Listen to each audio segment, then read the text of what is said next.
Hi hello ನಮಸ್ತೆ, ನಾನು ರಾಜು ಅಷ್ಟೇ. ನೀವು ನೋಡ್ತೀರಾ center point Kannada YouTube channel. Big boss season 12ರ ಫೈನಲ್ ವಿನ್ ಆಗೋಕೆ ಇದೀಗ ಕೆಲವು ದಿನಗಳು ಬಾಕಿ ಇದೆ.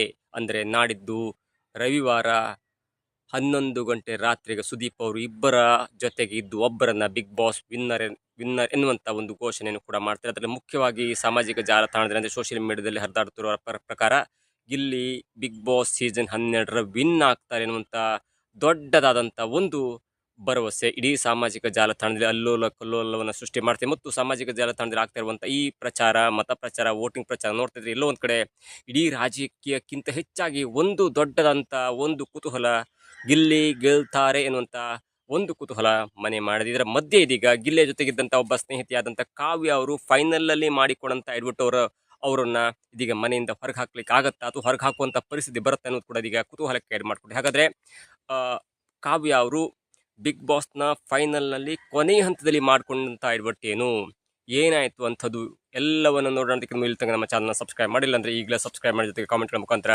ತಮ್ಮ ಅಭಿಪ್ರಾಯವನ್ನು ತಿಳಿಸ್ಬೋದು. ಎಸ್ ವೀಕ್ಷಕರೇ, ಬಿಗ್ ಬಾಸ್ ಸೀಸನ್ 12ಕ್ಕೆ ನಾಡಿದ್ದು ಒಂದು ದೊಡ್ಡದಾದಂಥ ತೆರೆ ಬೀಳುತ್ತೆ. ಅದರಲ್ಲಿ ಮುಖ್ಯವಾಗಿ ಗಿಲ್ಲಿ ಬಿಗ್ ಬಾಸ್ ವಿನ್ನರ್ ಎನ್ನುವಂಥ ಆಗುವಂಥ ಎಲ್ಲ ಸಾಧ್ಯತೆ ಕೂಡ ಇದೆ. ಅದಕ್ಕೆ ಮುಖ್ಯವಾದ ಕಾರಣ ನಾನು 4-5 ಹೇಳ್ತೇನೆ.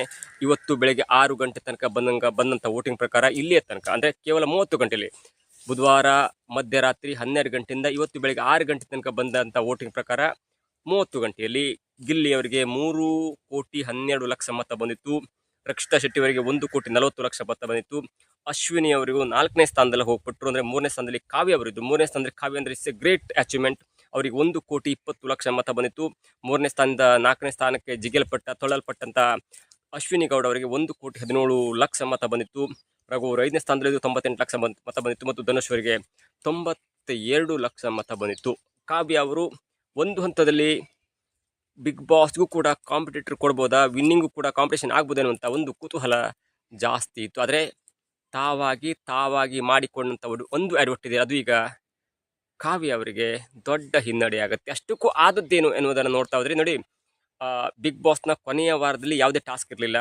ಕೆಲವೊಂದು ವಿಚಿತ್ರವಾದ ಘಟನೆಗಳು, ಸಾರಿ ಕೇಳೋದಾಗಿರ್ಬೋದು, ಅವರ ಬಿಗ್ ಬಾಸ್ನಲ್ಲಿ ಅವರ ಆಸೆಯನ್ನು ಈಡೇರಿಸೋದಾಗಿರ್ಬೋದು, ಸುದೀಪ್ ಅವರಿಗೆ ಊಟ ತಂದು ಕೊಡೋದಾಗಿರ್ಬೋದು, ಎಲ್ಲವೂ ಕೂಡ ಆಯಿತು. ಅಲ್ಲಿರುವಂಥ 6 ಸ್ಪರ್ಧಿಗಳು ಕೂಡ ಅವರವರ ಕೊನೆಯ ಆಸೆ ಅಥವಾ ಅವರ ಒಂದು ಈಡೇರಿಸಿದಂಥ ಒಂದು ಬಯಕೆ ಕೂಡ ಕೇಳಲಾಗಿತ್ತು. ಅದರಲ್ಲಿ ಗಿಲ್ಲಿ ಅವರು ನಲ್ಲಿ ಮೂಳೆ ತಂದು ಕೊಡ್ಬೇಕಂದ್ರು, ಅದು ಕೂಡ ಆಯಿತು.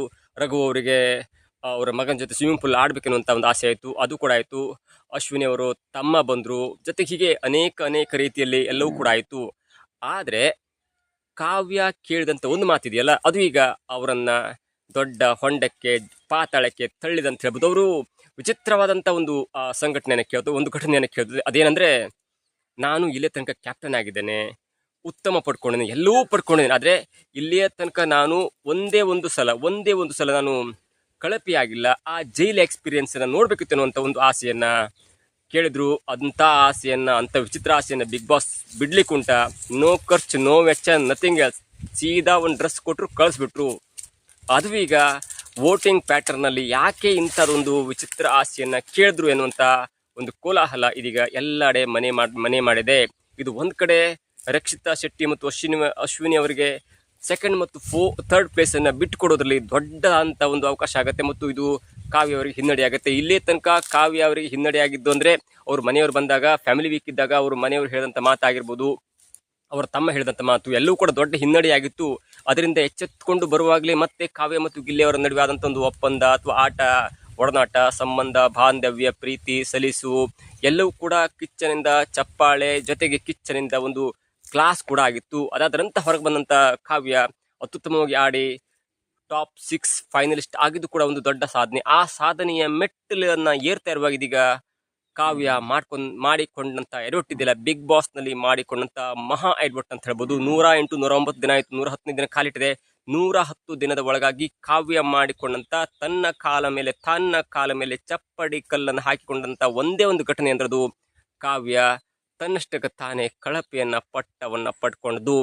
ಇವತ್ತು ಬಿಗ್ ಬಾಸ್ ಆ ಶೋನಲ್ಲಿ ಡಾನ್ಸ್ಗಳ ಶೋ ಆಗ್ತಿದೆ, ಡಾನ್ಸಿಂಗ್ ಶೂಟಿಂಗ್ ಆಗ್ತಿದೆ, ಧ್ರುವಂತವ್ರನ್ನ ಮಾತಾಡ್ತಿದೆ, ಎಲ್ಲವೂ ಕೂಡ ಆಗ್ತದೆ. ಟೆಲಿಕಾಸ್ಟ್ ಆಗಲ್ಲ, ಟೆಲಿಕಾಸ್ಟ್ ಸಂಡೇ ಆಗುತ್ತೆ, ನಾಳೆ ಮತ್ತು ನಾಡ್ದು ಆಗುತ್ತೆ. ಆದರೆ ಎಲ್ಲಕ್ಕೂ ಕೂಡ ಸುದೀಪ್ ಒಂದು ಬಿಗ್ ಬಾಸ್ ಮನೆಯೊಳಗೆ ಶೂಟಿಂಗ್ ಸ್ಟಾರ್ಟ್ ಮಾಡಿದರೆ, ನಾಳೆ ಸ್ವಲ್ಪ ಶೂಟಿಂಗ್ ಸ್ಟಾರ್ಟ್ ಆಗುತ್ತೆ. ಎಲಿಮಿನೇಷನ್ ಅದು ಸಂಡೇ ಸ್ಟಾರ್ಟ್ ಆಗುತ್ತೆ. ಮತ್ತು ಸಂಡೇ ಅಂದರೆ ರವಿವಾರ ಸರಿಸುಮಾರು 10 ಗಂಟೆಗೆ ಫೈನಲ್ ಯಾರು ಆಗ್ತಾರೆ, ವಿನ್ ಆಗ್ತಾರೆ ಅನ್ನೋದು ಘೋಷಣೆ ಆಗುತ್ತೆ. ಆದರೆ ಟೆಲಿಕಾಸ್ಟ್ ಆಗಲಿಕ್ಕೆ ಸರಿಸುಮಾರು 11 ಗಂಟೆ ಬೇಕಾಗುತ್ತೆ. ಇವೆಲ್ಲವನ್ನು ನೋಡ್ತಿದ್ರೆ ಬಿಗ್ ಬಾಸ್ ಮನೆಯಲ್ಲಿ ಇಲ್ಲಿಯ ತನಕ ಆಗದಂಥ ಮಹಾ ಎಡವಟ್ಟನ್ನು ಇದೀಗ ಕಾವ್ಯ, ಶೈವ್ ಅವರು ಮಾಡ್ಕೊಂಡಿದ್ದಾರೆ. ಮತ್ತು ಅದು ಬಿಗ್ ಬಾಸ್ನಿಂದ ಹೊರಗೆ ಬರಲಿಕ್ಕೆ ಮತ್ತು ಟಾಪ್ 1 ಟಾಪ್ 2 ಆಗದೇ ಇರಲಿಕ್ಕೆ ಇದು ಕೂಡ ಒಂದು ಅತ್ಯುತ್ತಮ ಉದಾಹರಣೆ ಆಗುತ್ತೆ. ಮತ್ತು ಕಾವ್ಯ, ಶೈವ್ ಅವರು ತಾವೇ ಮಾಡಿಕೊಂಡಂಥ ಒಂದು ಎಡವಟ್ಟಿನಿಂದ ಇದೀಗ ಕಳಪೆಯಾಗಿ ಜೈಲು ಸಾರಿದ್ದಾರೆ. ಒಂದು ದಿನ ಅಲ್ಲಿರ್ತಾರೆ. ಅದಾದ ನಂತರ ಹೊರಗೆ ಬಂದು ನಾಳೆ ಸಂಜೆ ವೇಳೆಗೆ ಎಲ್ಲವೂ ಅರ್ಥ ಆಗುತ್ತೆ. ಬಿಗ್ ಬಾಸ್ ಮನೆಯಿಂದ ಒಬ್ಬೊಬ್ಬರಾಗಿ ಮನೆಗೆ ಹೋಗುವಂಥ ಚಾನ್ಸಸ್ ಕಾವ್ಯ ಅವರಿಗೆ ಮೊಟ್ಟ ಮೊದಲ ಬಾರಿ ಇದೆ. ಮತ್ತು ಧನುಷ್, ರಘು ಮತ್ತು ಕಾವ್ಯ ಅವರು ಟಾಪ್ 3 ಒಳಗಡೆ ಬರ್ಲಿಕ್ಕೆ ಸಾಧ್ಯ ಇಲ್ಲ ಅನ್ನೋದು ಕೂಡ ನನ್ನ ಅನಿಸಿಕೆ. ಇದಾಗುತ್ತೆ ಇವತ್ತಿನ ವಿಶೇಷ. ನೋಡ್ತಾ ಇರಿ centre point Kannada YouTube channel.